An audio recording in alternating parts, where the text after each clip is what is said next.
What is going on, everybody? We made it. The #1 team, 32 deep dives over the course of the last few months, probably over 20 hours of in-depth diving into each NFL team, giving takes and analysis, which has brought us all the way here to the top, the Philadelphia Eagles. And this is a team that has had a pretty big split based on the comment sections here on YouTube.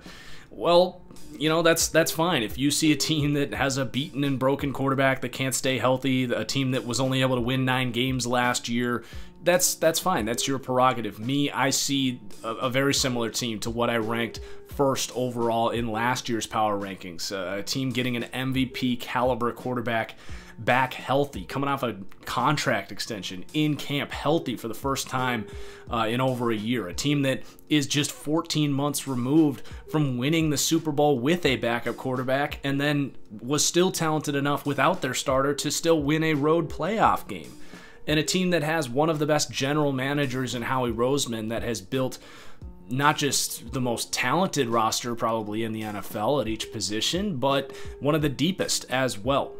And Howie has certainly given us plenty to talk about here in this video. So if you enjoy, if you learned something, if you loved the series, this is your last chance to hit that like button. Let's try and get 1,000 likes on this bad boy in honor of the conclusion of what has been my favorite part of the year, really, is this deep dive series, and it's been a ride.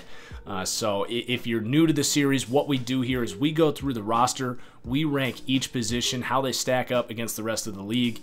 While we do that, you will be looking at my own custom Madden roster. So while that is a video game, these are my own ratings, and it's just a nice graphic to use to show how I perceive each player. After that, we go through the schedule, game by game, talk about this team's Vegas over-under, their division odds, their Super Bowl odds, and really my expectations for the team on the season.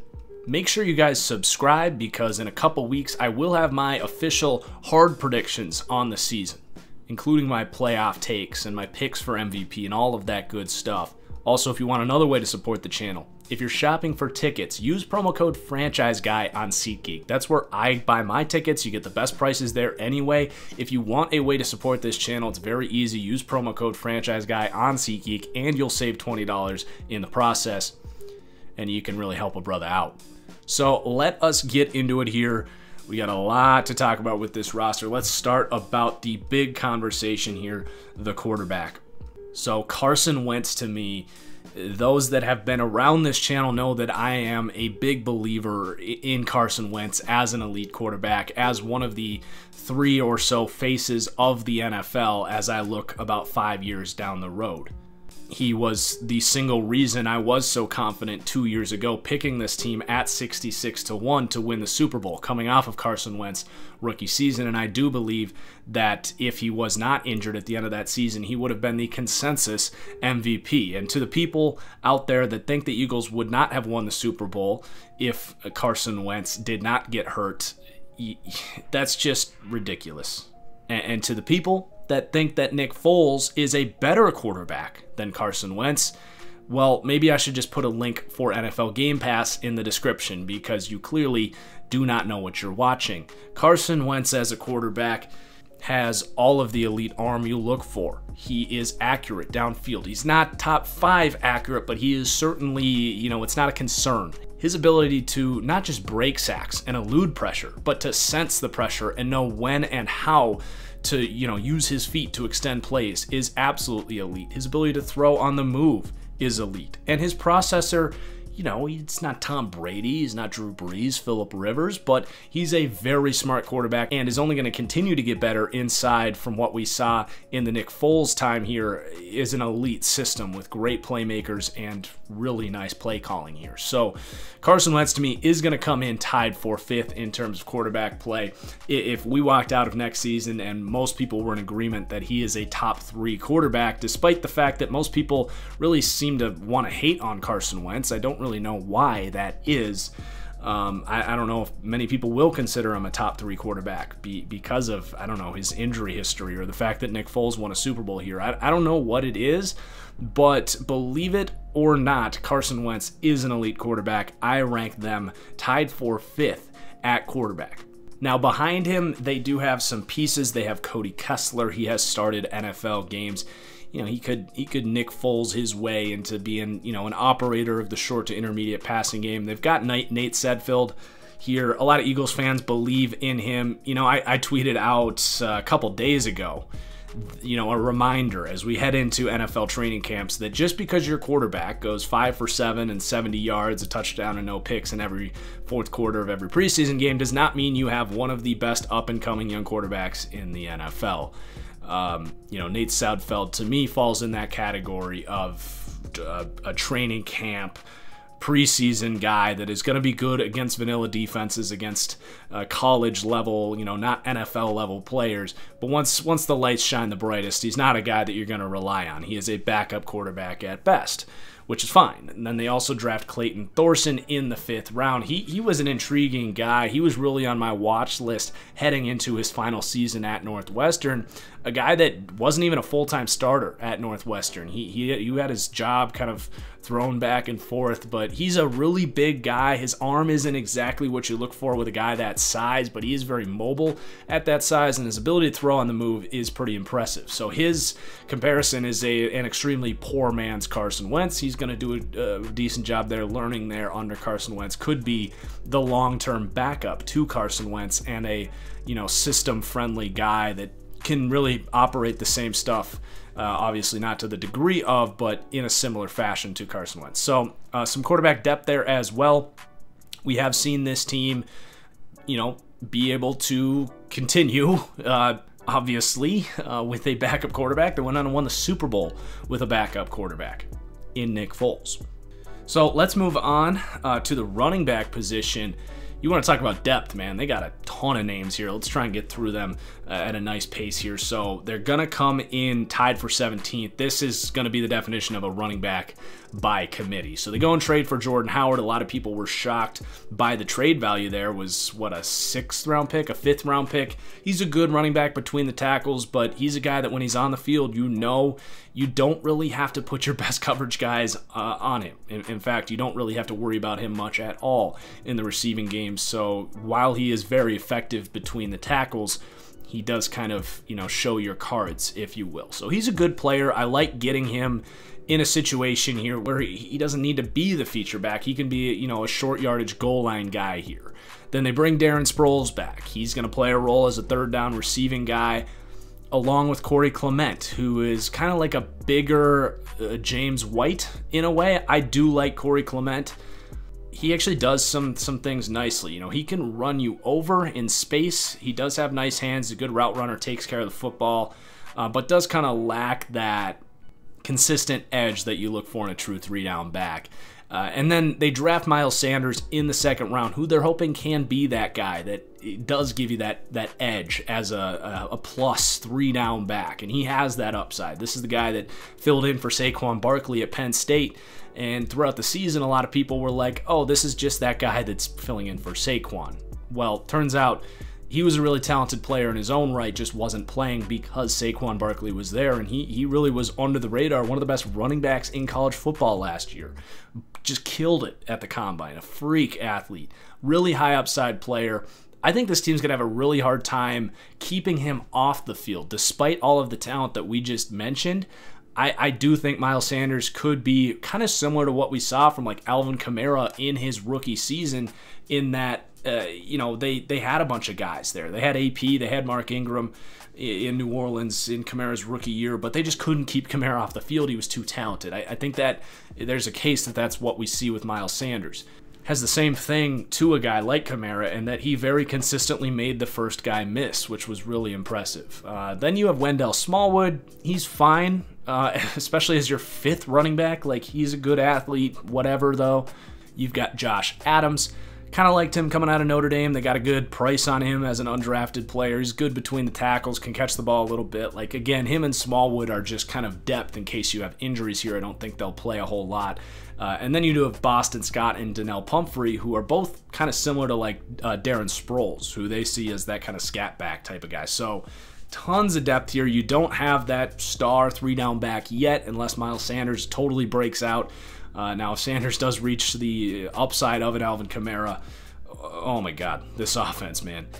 So let's move on and talk about the wide receivers. I really like some of the moves that this team was able to pull off this offseason. So you've got the two guys still there, Alshon Jeffrey, really three guys if you want to talk about the tight end in Zach Ertz. So you have Alshon Jeffrey. He's that high-end number 2, low-end number 1. You know, not the best separator in the world, but is a good route runner, a nice big target there for Carson Wentz. So you like what you have there. Nelson Agholor, the definition of inconsistency, but a talented player. You know, you could do worse than him as your number 2 wide receiver. But the nice thing is he doesn't have to be the number 2 target in this offense. You know, you've got Jeffrey there. Obviously, you've got Zach Ertz, who's really where this offense runs through. He is one of the best just receivers in the NFL in terms of his hands, his ability to understand where he needs to sit down in zones, his familiarity within this scheme now. You know, he's a great weapon here. He's the best mismatch problem that this team has.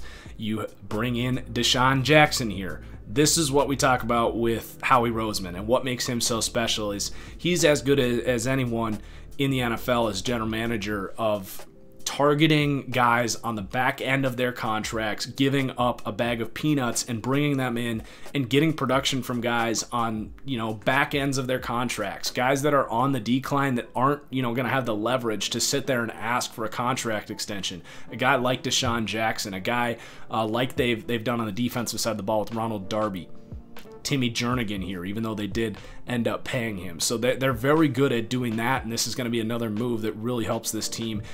Jackson's going to give this team the vertical threat that this team, frankly, has not really had in the Carson Wentz time here. And it's going to be really exciting to see because Wentz totally has the arm talent and deep ball accuracy to utilize a guy like Deshaun Jackson. We've seen this offense really operate in a lot of quick hitting stuff. And middle intermediate routes as well, but to see that true deep threat and see this offense get opened up like 40 plus yards down the field with this offensive line, like the combination of adding him and Miles Sanders and just getting these guys back healthy, this offense has some serious upside this year. And by the way, I forgot to mention this, Carson Wentz right now at 19-1 to win the MVP this year is a bet that I've already made and I think is one of the best bets out there on the Vegas market for you gamblers out there. And then you also have Dallas Goedert, who is under the radar, one of the better tight ends in the entire league. He's a fantastic blocker coming out of one of the Dakotas. A tough guy, but his hands, his run after catch ability, he's a huge target. You know, they are going to have no problem with the weapons here. Two deep at tight end. You got 3 good wide receivers. And then you've got other wide receiver depth here as well. They draft J.J. Arcega-Whiteside in the 2nd round. Now, I don't think he will play much of a role, assuming everyone stays healthy here as a rookie. You've got Alshon Jeffrey there, but his contract is expiring. I think he's up either after this year or next year. So either way, they're going to need that big body target to step in. Arcega-Whiteside is going to be able to sit there and learn and can totally fill that void. And I didn't love him. I did have a lower round grade on him because of his inability to really separate. But this is about as good of a situation as you can ask for Arcega-Whiteside. And he could turn into a hell of a player down the road.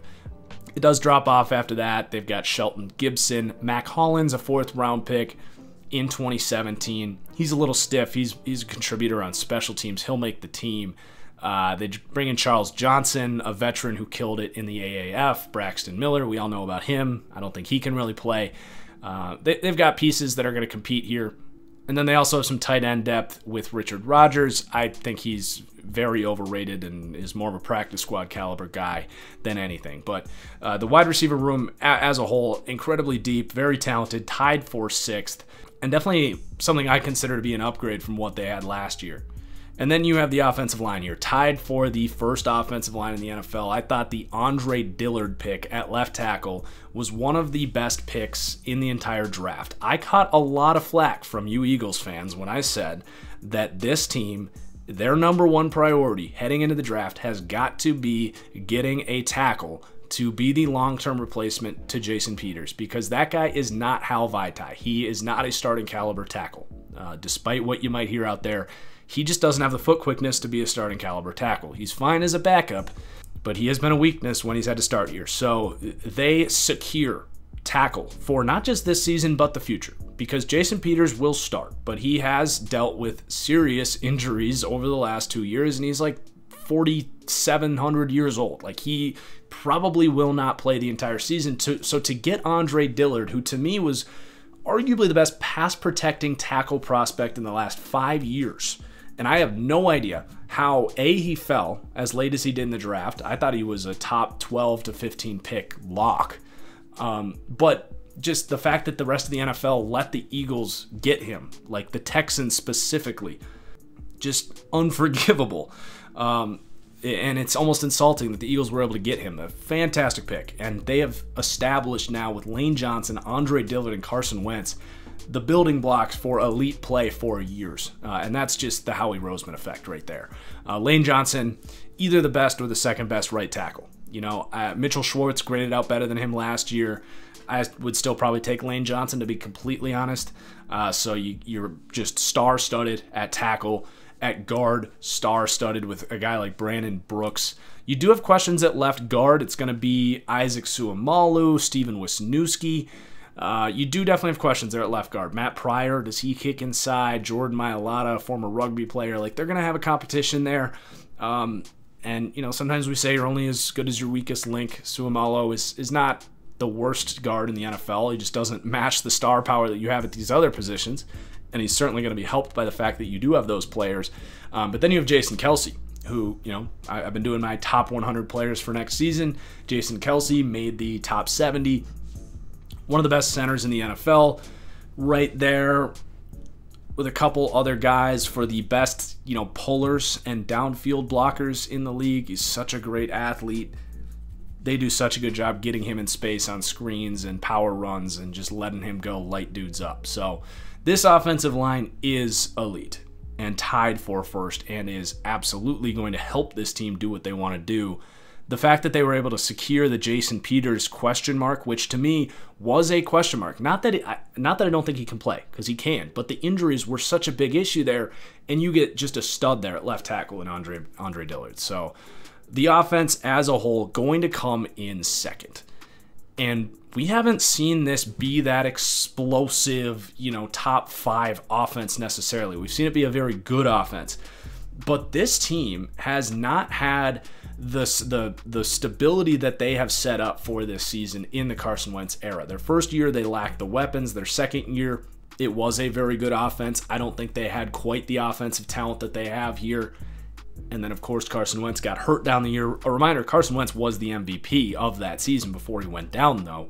And then last year, they just had so many injuries, including their quarterback. So I do think everything kind of comes together here in Philadelphia, and this is going to be an uber offense. I love Doug Peterson as well. One of the best coaches in the NFL, but an offensive guy that definitely knows what he's doing, bringing that Kansas City scheme over here. You know, they're basically trying to get Andy Reid back here with Doug Peterson, and it's working. I rank them 4th for offensive coaching and culture. So the offense is going to be humming, but the combination of that offense and this defense is what makes this team the #1 team for next season. It's just a stupid roster, and Howie Roseman, just the things he does, man, I can't believe how loaded this team is. So they rank 4th for defense. Let's get into it. We start with the run defense. We know this team's going to be able to stop the run. They got Fletcher Cox. They got Timmy Jernigan. Like, they signed Malik Jackson here and still have Fletcher Cox and Timmy Jernigan. And then they trade for Hassan Ridgeway. Like, it's just stupid. They got the linebackers here. Zach Brown is on this team. He sat there on the free agent block for months, and no one signed him. And Howie was like, well, we got Nigel Bradham, but we just lost Jordan Hicks. Like, yeah, we'll sign Zach Brown. He was one of the 10 best linebackers in the NFL last year. Why the hell not? It's just, they're loaded, man. They're absolutely loaded. So run defense tied for 6th. We don't spend a lot of time on run defense in these deep dives anyway. They also have guys on the edge who are bigger bodied guys who can stop the run. Let's talk about the pass rush here. So they come in tied for 3rd. For me, you got to start with Fletcher Cox. He was second in the NFL in pressures last year, and as an interior guy, that is ridiculous. He does not get enough credit as a guy that is not that far behind Aaron Donald. I'm sorry. I'm not trying to insult Aaron Donald. I think he's the best player in the NFL. But, NFL Network's list just had Fletcher Cox in the 20s. Are you fucking kidding me? He is, by default to me, a top 10 player in the league. He makes this entire defense click because you can't leave him alone. You simply cannot. If you leave him alone, he's going to be sacking the quarterback in about a second and a half because of his speed and power. But it's not just him. You've got Brandon Graham, who is probably the best power rusher outside of Khalil Mack coming off of the edge. His just leverage and strength and get off are borderline unblockable. Now, he doesn't always have the instincts to shed the block and complete the sack, and that would be a criticism of him, but it doesn't matter when he gets as much pressure as he does and you have athletes around him to clean that stuff up. And then they signed Malik Jackson, who they gave a 3-year, $30 million contract that, I don't know how they afforded it, but because Howie Roseman's able to work magic with the cap, they made it work. And what's absolutely beautiful here is Malik Jackson's problem is he's not a very good run defender. Jacksonville did not use him very much on first down. And they're going to be able to do the same thing here because they still have Timmy Jernigan here, who's one of the better, run defending nose tackles who struggles as a pass rusher. So they'll rotate these guys. Jackson will come in on second and long and third down. And he's like a poor man's Fletcher Cox as a pass rusher because he's got such explosiveness, so quick off the ball. He's powerful. And then you have Derek Barnett getting back healthy here, a first-round pick in 2017 who's played well when he's been on the field. They bring in Vinny Curry just for shits. They have Josh Sweat, a developmental fourth-round pick from last year who's going to be getting back here healthy, could play an impact. They draft Sharif Miller, an uber athlete out of Penn State in the 4th round. It is an embarrassment of riches with this pass rush. Tied for 3rd is the floor. Because if Derek Barnett takes another step up here, it's the best pass rush in the NFL. And it's, if Derek Barnett becomes a #1 pass rusher like he can, he was something like Bradley Chubb coming out of college, not quite as athletic. But if he can become that, just forget about it. Good luck blocking these guys. So then you've got the linebackers here. They come in tied for 11th. The loss of Jordan Hicks was set up to be a liability for this defense, but then they supplement it by getting Zach Brown for nothing. He's a very good player. The reason he was not valued is a lot of coaches around the league say that he doesn't listen. He kind of, free balls and does his own thing, but a lot of times that's rewarding as well. And we saw in Washington last year him take massive strides with that discipline, and his coverage grade was one of the best in the NFL for a linebacker. So you love getting him. You would think that's 90% of what you lost in Jordan Hicks, who got a massive contract to go play for the Cardinals. But then you have Nigel Bradham, who is going to be still your best cover linebacker. He is one of the better cover linebackers in the NFL, so you're not going to complain about that duo. You've got Camus Kruger-Hill. He started his career as a super athletic, converted safety, special teamer, but he started to really develop as a guy that can play a little bit here, and they're still going to be able to develop him as he's not going to have to be a starter here with Zach Brown coming in here. You do have a lack of depth. You got Paul Warlow, a veteran, Nate Gary, another converted safety type. I don't really trust him out there. They sign L.J. Fort. They draft T.J. Edwards out of Wisconsin. Undrafted T.J. Edwards. He's a good athlete, but he's a project. You do have a lack of depth there, and if anything happened to Bradham or Brown, you'd be concerned. But they'll be more than fine at linebacker. And then you get to the secondary. This is really the only weakness on this team. But that's nothing new for this team. They have such an elite pass rush that it helps these guys play at quality level, even if they're not the best players. You go back to their Super Bowl team, they did not have a good secondary, probably a worse secondary than they have here. They do have some players here. It's not a complete liability. So they come in tied for 19th. Where should we start? I guess you start with Ronald Darby. He's a solid corner. He's a high-end #2, low-end #1 guy. You could do worse than him, but he's dealt with injuries. And this is a position that last year, I think outside of the Carson Wentz stuff, this is where we saw this team really struggle. They had a bunch of injuries.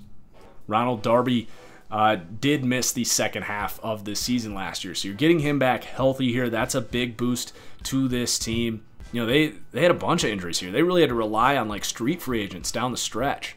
I can't remember exactly who it was they lost, but I think it was like Rasul Douglas and Jalen Mills were injured last season, so they leaned on Sidney Jones, who can't really play. But let's get back to the main focus here. So Ronald Darby's going to be your number one, someone they did not have down the stretch last year. Your number two here is going to be the biggest weakness in the secondary, because you're going to have a competition between Jalen Mills, who I don't think is a very good player. I know a lot of Eagles fans like him, but I think he showed his true colors last year. You got Rasul Douglas, who's kind of in the same camp for me with Jalen Mills, is a bigger, stiffer guy that I don't really trust for a long period of time.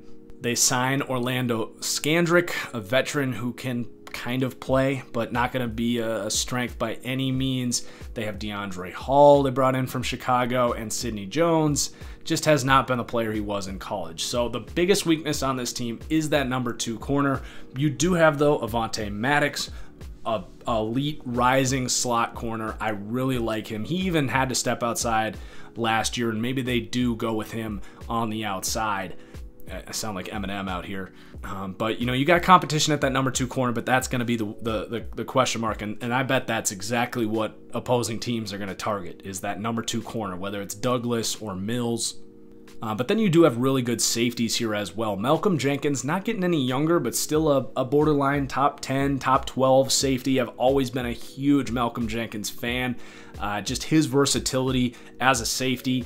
Really do-it-all safety. He's pretty similar to like Harrison Smith, to be honest. He's just a little bit older and is still maybe a little underrated. I don't know, but he's amazing. And then you have Rodney McLeod, another guy that was injured last year. He missed most of last season, if not all of it. So getting him back healthy is a big boost. You know, he's not a star, but he is kind of a rock at free safety. He is that kind of traditional cover, rangy free safety that is a nice player to help limit big plays, especially from a secondary that is going to struggle a little bit. And then they also signed Andrew Sendejo.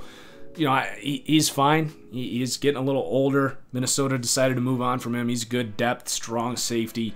No one else, you know, I'm really too focused on. Trey Sullivan, Blake Countess, DeAndre Hall can play some safety as well. Godwin Igwebuike, it was a really intriguing athlete coming out of Northwestern. But that's the defense. The front seven is still going to be one of the best in the NFL. They got the continuity as well with Jim Schwartz coming back here. He's a guy that I wonder if he's going to get a second nod as a head coach. He's done such a good job with this defense. And it's not like Detroit was giving them all-pro rosters every year. So let's move on. Talk about the schedule here. What are my win total expectations for the number one team in the power rankings? So the Eagles here coming in 12-4 for me, a win range of 10-15. The schedule to start the year is tough. You have to go to Atlanta, you have to go to Green Bay, go to Minnesota, and go to Dallas. And I've got them losing all of those games. They are question marks. They're a better team than those guys, but you do give the home team 3 points, and those other teams are very talented. Also at Buffalo is not going to be easy either. Buffalo has proved for the last 5 years, no matter how good or bad they are, that they're a tough-ass team to beat at home. Now, the second half of the schedule is very favorable, and it's going to allow this team to really get hot heading into the playoffs, which you like to see. So they get Chicago at home. We saw them, you know, really have Trubisky's number last year. They get New England at home. That'll be such a good game. Seattle at home. Seattle can't block these guys. They just can't. Seattle could get blown out in that game. And then the Giants, Dallas at home. Second half of the schedule is nice here. So their over-under is 10 wins. I'm definitely going to say over on that, considering my floor for this team is 10 wins. Their Super Bowl odds at plus 1,400. You know, when this team was 66-1 2 years ago, I said that was the best investment in America. And I think 14-1 for the Eagles to win the Super Bowl is really good. There's a bunch of teams that I expect some regression on rated ahead of them, like the Rams, for example. And hell, the freaking Browns are like close here with the Eagles, which to me is ridiculous. If you're afraid of Carson Wentz's injury, that's fine. Howie Roseman is not, and that's enough for me. Howie Roseman just gave him a massive contract extension. That man knows more about football than any of us will ever know. And if he thinks Carson Wentz is healthy, I am not going to question it. They're also even odds to win this division. Dallas is going to give them a run for their money. but I think it's 60-40 in terms of the Eagles winning this division. So that's going to do it. Eagles fans, let me know. What are your thoughts? Are you worried about Carson Wentz? Do you share the optimism for this team with me? Other NFL fans, let me know. I love interacting with you guys in the comments. You guys have been so great throughout this deep dive series. Seriously, I appreciate all of you. Couldn't do this without your support. So now that the deep dives are done, we will be resuming my podcast. So make sure you go to Stitcher, Spotify, iTunes, subscribe to the Fully Inflated Football Podcast with That Franchise Guy. Should be resuming about next week. Also, while I have you, go ahead and leave a review there for that podcast, even though we haven't had one in a few months. So cheers as always, guys. We'll see you for the next one. Peace.